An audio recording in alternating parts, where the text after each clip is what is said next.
नमस्कार बच्चों, आपका एक बार फिर से इस केमिस्ट्री क्लास में फिर से एक बार बेटा स्वागत है। आज के जो बेटा आपको जो चैप्टर होने वाला है उप सहसंयोजी यौगिक चैप्टर, यानी चैप्टर नंबर 9 है बेटा। और आज ये बहुत धमाकेदार क्लास होने वाली है क्योंकि आज हम एक ही सेशन और बहुत कम समय में पूरे चैप्टर का ऐसी स्पीड में रिवाइज करवाएंगे कि एक एक पार्ट छूटेगा भी नहीं और सारा सैचुरेशन यहाँ पे खत्म हो जाएगा। तो सबसे पहले चीज हम यहाँ पे देखते हैं उप सहसंयोजी यौगिक किसे कहते हैं। तो यहाँ पे चेक करो, उप सहसंयोजी यौगिक वे जटिल यौगिक जो ठोस तथा विलयन दोनों अवस्थाओं में अपना अस्तित्व बनाए रखते हैं संकर यौगिक या संकुलन यौगिक कहलाते हैं। बेटा संकर यौगिक संकुलन यौगिक को ही हम बोलते हैं यहाँ पे उप सहसंयोजी यौगिक। या आपको बहुत ज्यादा कठिन लग रहा हो तो आप बोल सकते हो अगर कोई भी परमाणु अपने दो युग्मित इलेक्ट्रॉन को दान करता है तो उसे हम बोलते हैं उप सहसंयोजी यौगिक होता है बेटा। ठीक है, इन यौगिकों के गुण अपने अपने अवयवी घटक से भिन्न भिन्न होते हैं। जैसे एक एग्जांपल यहाँ पे देख सकते हो। अच्छा, आप पहचानोगे कैसे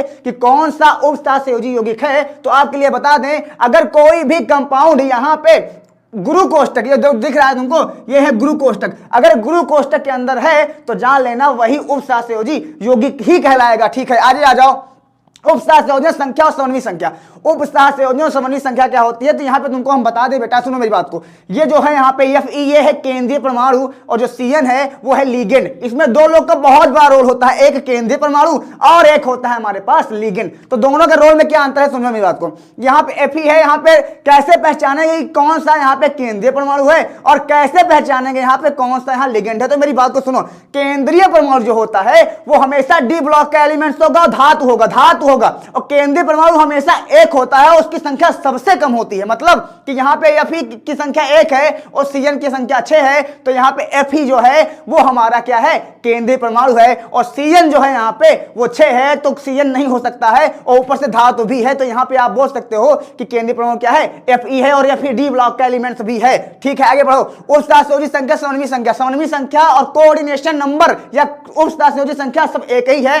एक्चुअली ये लिगेंड की संख्या को बताता है। यहाँ पे लिगेंड की संख्या कितनी है? Fe क्या हो गया, केंद्रीय परमाणु हो गया, तो Cn क्या हो जाएगा, इसको बोलते हैं साइनाइड, तो ये हो जाएगा लिगेंड। बाकी सुनो मेरी बात को, यहाँ पे केंद्रीय परमाणु को छोड़कर बाकी एक केंद्रीय परमाणु होगा, बाकी जितने होंगे सब लिगेंड हो जाएंगे, केंद्रीय परमाणु कभी एक से ज्यादा नहीं होता है। तो यहाँ पे Cn कितनी बार है, 6 बार है। ठीक है, तो जो यहाँ पे लिगेंड की संख्या दिखा रहा है वही उसकी उप सहसंयोजी संख्या हो जाएगा, वही उसकी समन्वय संख्या हो जाएगा। यहाँ पे आप पढ़ सकते हो, यहाँ पे आप पढ़ सकते हो बेटा, यहाँ पे पढ़ सकते हो, ये है उप सहसंयोजन संख्या। समन्वय संख्या क्या होता है, लिखो, लिगेंड की वह अधिकतम संख्या जो किसी धातु आयन के स्थान संयोग करती है उसे धातु की उप सहसंयोजन संख्या कहलाते हैं। यहाँ पे देखो, चेक करो, यहाँ पे K4FeCN 6 में यहाँ पे 6 है, यहाँ पे कितना है, 6 है। तो 6 में क्या है, धातु एंड Cn कितना है, 6 है। यहाँ पे क्या है बेटा, 6 है।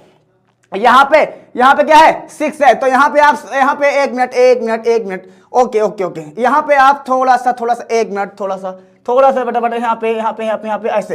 तो लिगेंड से यहाँ पे जुड़ा है अथवा उप सहसंयोजी संख्या कितनी अच्छी है। लिगेंड क्या होता है, लिगेंड वे परमाणु या समूह जो केंद्रीय धातु आयन से उप सहसंयोजी बंध द्वारा जुड़े होते हैं उन्हें लिगेंड कहते हैं। यह 2 प्रकार के होते हैं, एक होता है एक दंती लिगेंड, जो एक यहाँ पे क्या होता है, एक दंती लिगेंड क्या होता है, वे लिगेंड जिनमें एक दाता परमाणु होता है एक दंती लिगेंड कहते हैं। जैसे ये नाइट्रोजन है, हाइड्रोजन है, साइनाइड है, ब्रोमीन है, आयोडीन है, ये सब क्या हो जाएगा बेटा, एक दंती। क्योंकि यहाँ पे नाइट्रोजन से बॉन्ड बनाता है, नाइट्रोजन 3 बॉन्ड बनाता है। यहाँ पे चेक कर लो, द्विदंती लिगेंड क्या है, वे लिगेंड जिनमें 2 दाता परमाणु होते हैं द्विदंती लिगेंड कहलाते हैं। जैसे एग्जांपल में यहाँ पे 2 दाता परमाणु है, एथाइलिन डाइएमीन, और यहाँ पे ऑक्जिलेट भी है। और उसके बाद है बहुदंती लिगेंड। ये बेटा एक्चुअली क्या होता है कि वो तो 32 तरह के लिगेंड होते हैं, लेकिन यहाँ पे आप बहुदंती लिगेंड को क्या बोल सकते हैं, वे लिगेंड जिनमें 3 या उससे अधिक दाता परमाणु होते हैं बहुदंती लिगेंड कहलाते हैं। अब देखो यहाँ पे आवेश के आधार पर लिगेंड का वर्गीकरण। आवेश के आधार पर इनको 2 तरह से बांटा गया है, एक धनात्मक लिगेंड और एक ऋणात्मक लिगेंड। एक धनात्मक लिगेंड और एक ऋणात्मक लिगेंड। तो धनात्मक लिगेंड क्या होता है, धन आवेश युक्त लिगेंड को धनात्मक लिगेंड कहते हैं। ये संकुलों में बहुत कम पाए जाते हैं, वो संकुलों में बहुत कम पाए जाते हैं, इनका यूज बहुत कम होता है। यहाँ पे चेक करो, जैसे NO2 हो गया, NH2 हो गया, NH3 हो गया। और यहाँ पे देखो ऋणात्मक लिगेंड क्या होता है, ऋणात्मक लिगेंड होता है ऋण आवेश वाले लिगेंड को हम ऋणात्मक लिगेंड कहते हैं। इनमें एक या एक से अधिक एकाकी युग्म पाए जाते हैं, इलेक्ट्रॉन युग्म पाए जाते हैं, जैसे क्लोरीन, आयोडीन, ब्रोमीन और साइनाइड। ठीक है बेटा। उसके बाद आ जाओ यहाँ पे उदासीन लिगेंड। उदासीन लिगेंड क्या होता है? जिस पर कोई चार्ज नहीं होता, जो न्यूट्रल होते हैं बेटा। क्या होते हैं? न्यूट्रल को ऐसे लिगेंड पर कोई आवेश नहीं होता है, वह होता है उदासीन लिगेंड कहलाते हैं। ये आणविक प्रकृति के होते हैं, जैसे NH3 H2O NO यानी NO, यहाँ पे कार्बन मोनोऑक्साइड। ठीक है बेटा। आगे आ जाओ यहाँ पे, ये बेटा बहुत इंपॉर्टेंट है, ये बहुत ज्यादा इंपॉर्टेंट है उपसहसंयोजी यौगिक के लिए वर्णन का उपसहसंयोजकता सिद्धांत। वर्णन का सिद्धांत पूछा जाता है। वर्णन ने दो सिद्धांत दिया था। एक इन्होंने बताया था कि इनके आधार पर दो तरह की संयोजकताएं होती हैं, एक प्राथमिक संयोजकता होती है और एक द्वितीय संयोजकता होती है। तो इनके गुणों की व्याख्या करने के लिए वर्णन ने एक सिद्धांत दिया जिसे वर्णन का उपसहसंयोजी सिद्धांत कहते हैं। उपसहसंयोजी यौगिक के, देखो इसमें सिद्धांत उन्होंने पहला क्या दिया था कि उपसहसंयोजी यौगिकों के केंद्रीय परमाणु में दो प्रकार की संयोजकताएं पाई जाती हैं। यहाँ पे दूसरा इन्होंने बताया कि प्राथमिक संयोजकता ऋणावेशित परमाणु वो या समूहों द्वारा संतुष्ट होती हैं, और तृतीय में बताया इन्होंने तृतीय संयोजकता धनावेशित, ऋणावेशित या उदासीन अणुओं द्वारा संतुष्ट होती हैं। ठीक है।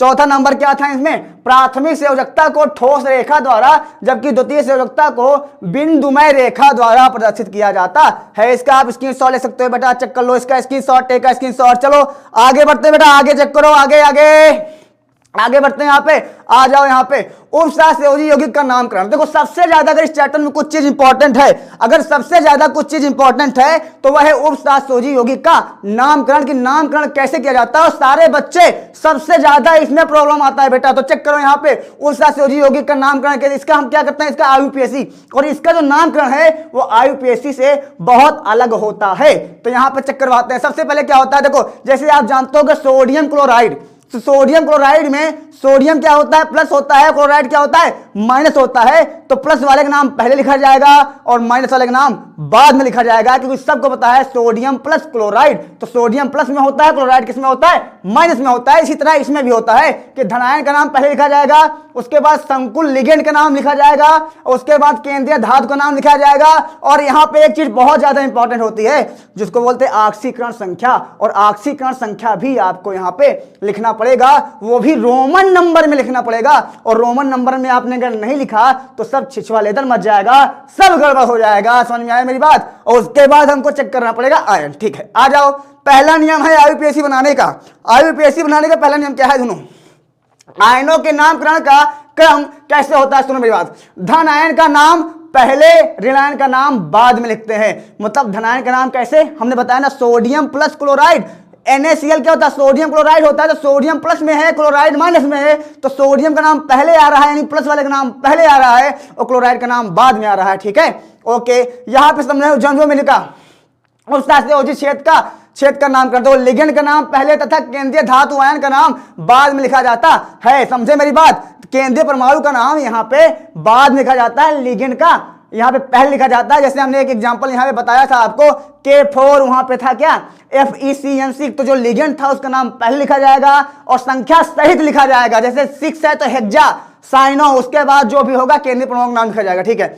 यदि तीसरा नंबर है, यदि ऋणात्मक लिगेंड के नाम के अंत में ID अथवा एट आता है तो I को हटाकर O लगा देते हैं। यहाँ पे जो बोल रहा है कि यदि ऋणात्मक लिगेंड के कोई भी लिगेंड है जो ऋणात्मक है, मतलब उस पर क्या है, जैसे ये है NO3 NO2 है, CO3 है, SO4 है, CH3 और COO है, जिसको एसीटेट बोलते हैं, सल्फेट बोलते हैं, कार्बोनेट बोलते हैं, नाइट्रेट बोलते हैं, नाइट्राइट बोलते हैं। तो इसको क्या करते हैं यहाँ पे कि अंत में अगर ID है तो उसको हटाकर हम एट था यहाँ पे, तो I को हटाकर हम क्या लगाते हैं? O लगाते हैं यहाँ पे। इस बात को ध्यान देना। ठीक है, आगे आ जाओ। चौथा नंबर यहाँ पे है लिगेंड की व्याख्या।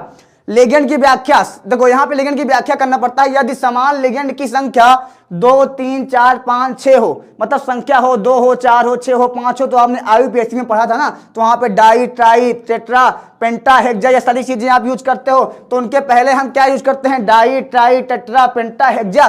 IUPAC रूल के हिसाब से यहां हो जाता है। आगे आओ, यहाँ पे है केंद्रीय धातु आयन की ऑक्सीकरण संख्या। ऑक्सीकरण संख्या लिखना बहुत ज्यादा इंपॉर्टेंट होता है, क्योंकि ऑक्सीकरण संख्या अगर नहीं लिखोगे तो पूरा IUPAC आप लिखे भी रहोगे तब भी बेटा सब कुछ एकदम गलत हो जाएगा। जाएगा और पूरा छिछवाल इधर मच जाएगा, इस बात को ध्यान देना, ठीक है। उसके बाद देखो केंद्रीय धातु आयन निकालना पड़ेगा, उसके लिए तुमको दो चीज चाहिए। क्या? उसके लिए तुमको चाहिए लिगेंड का नाम। लिगेंड का नाम याद होना चाहिए। अगर लिगेंड का नाम याद नहीं है, अब आपके मन में आ रहा होगा सर याद कैसे करेंगे, तो बेटा याद करने के लिए तुम्हें कुछ संघर्ष करना पड़ेगा, तुम्हें कुछ मेहनत करनी पड़ेगी, तभी याद होगा, अथवा याद नहीं होगा। समझ में आया मेरी बात को? तो वो किताब में होता है, इसको याद करने का कोई ऐसा ट्रिक नहीं है, इसको तुमको याद करना ही पड़ेगा। अब मेरी बात को ध्यान से सुनो। केंद्रीय धातु आयन का नाम लिखने के लिए, लिखने के पश्चात उसकी ऑक्सीकरण संख्या को छोटे कोष्टक में रोमन अंक में लिखते हैं। हमने बताया था इसको कि कहां पे लिखोगे बेटा, रोमन अंक में लिखा जाता है। जैसे यहां पे देखो चेक कर लो, यहां पे K4Fe-CN6 है, तो ये देखो लिगेंड है, ये केंद्रीय परमाणु है, ये बाहर एटम है, तो केंद्रीय देखो लिगेंड का संख्या सही लिखा जाता है। यहाँ पे 6 है ना, तो क्या लिखते हैं यहाँ पे 6 है ना, तो क्या लिखते हैं बेटा यहाँ पे 6, क्या लिखते हैं यहाँ पे देखो पोटेशियम हेक्सासाइनो। देखो हेक्सासाइनो, हेक्सा मतलब 6 है और साइनो क्या है, लिगेंड का नाम लिखे हैं। और फिर यहाँ पे जो आयरन है केंद्रीय परमाणु है, उसका नाम फिर आया हुआ है, आप चेक कर सकते हो। एक एग्जांपल हमारे पास और है, केंद्रीय परमाणु है।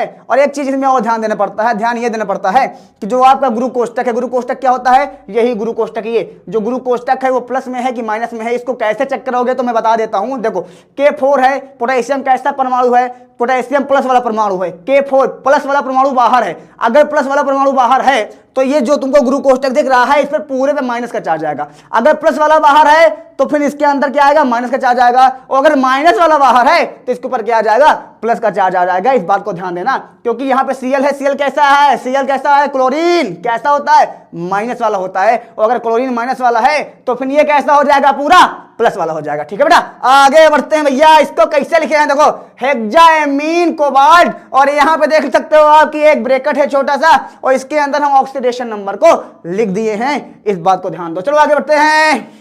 यहाँ पे बीपीटी बहुत ज्यादा इंपॉर्टेंट है। BPT valence bond of theory, valence bond theory इसको बोलते हैं। बैलेंस बॉन्ड थ्योरी ये हर बार पूछा जाता है। एक्चुअली बैलेंस बॉन्ड थ्योरी है क्या, ये ऐसा है, किसी भी चीज की हाइब्रिडेशन बताई जाती है इसमें। बैलेंस बॉन्ड थ्योरी जो है, संयोजकता बंध सिद्धांत में किसी भी संख्या की, किसी भी जो आपके पास, जैसे हमने यहाँ पे एक एग्जांपल आपके पास जो था, इसकी स्ट्रक्चर बताया जाएगा, इसकी ज्यामिति के बारे में पूरा बात किया जाएगा कि इसकी ज्यामिति कैसे है, कैसे बनती है, किस तरह संरचना ये प्रदर्शित करता है, इसका संकरण क्या होगा, हाइब्रिडेशन क्या होगा, इन सारी चीजों के बारे में ये बात करता है। समझ में आया बेटवा? आगे बढ़ते हैं, ध्यान से सुनो अपनी बात को।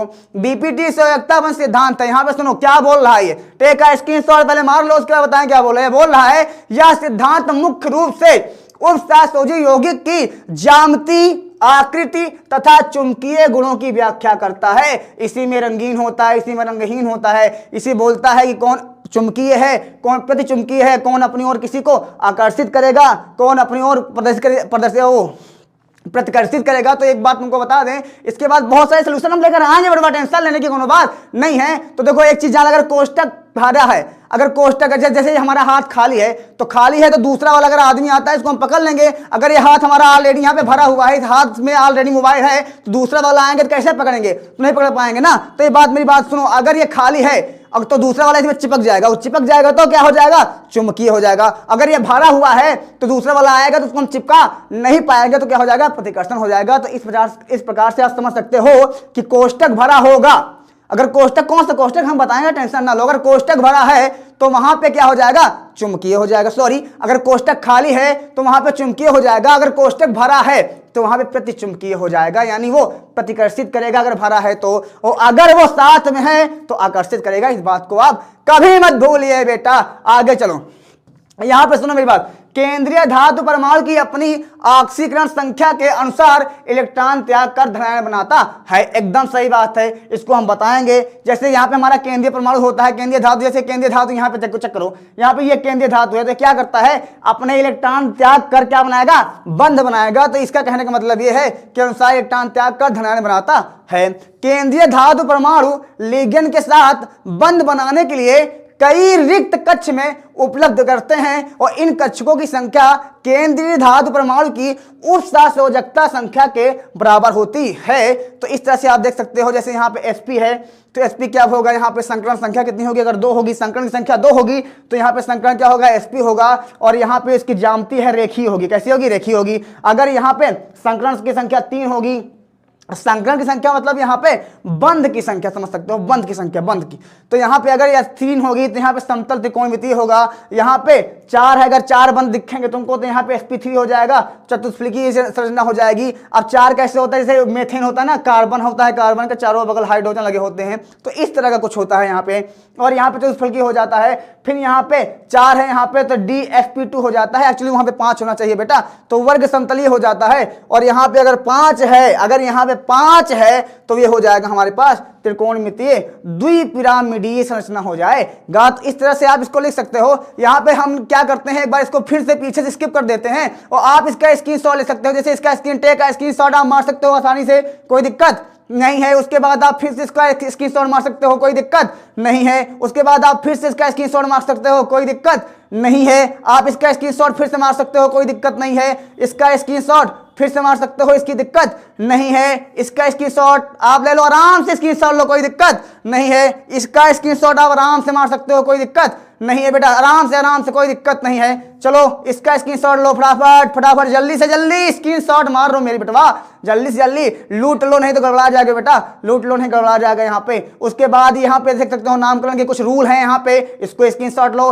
उसके बाद ये सारे सब हम स्क्रॉल करते चले जा रहे हैं। देखो यहाँ पे इसका टेक का स्क्रीनशॉट अच्छे से लो, लेकिन की संख्या, ये भी स्क्रीनशॉट लो बेटवा। क्या करेगा, स्क्रीनशॉट, उसके बाद यहाँ पे टेक का स्क्रीनशॉट, और उसके बाद इसका भी टेक का स्क्रीनशॉट। उसके बाद यहाँ पे लास्ट पेज हो गया। और इस तरह से आपका हमने चैप्टर बहुत जल्दी खत्म कर दिया है। और बहुत ज्यादा क्वेश्चन अगर प्रॉब्लम में आ रहा है तो बहुत जल्दी हम लेकर आ रहे हैं यूट्यूब पर, और यूट्यूब पर जल्दी मिलते हैं इसको और देखते हैं इसके बहुत सारे इंपॉर्टेंट क्वेश्चन को बेटा। तो अभी के लिए टाटा, ओके बाय, मिलते हैं नेक्स्ट वाले वीडियो में। Okay, thank you.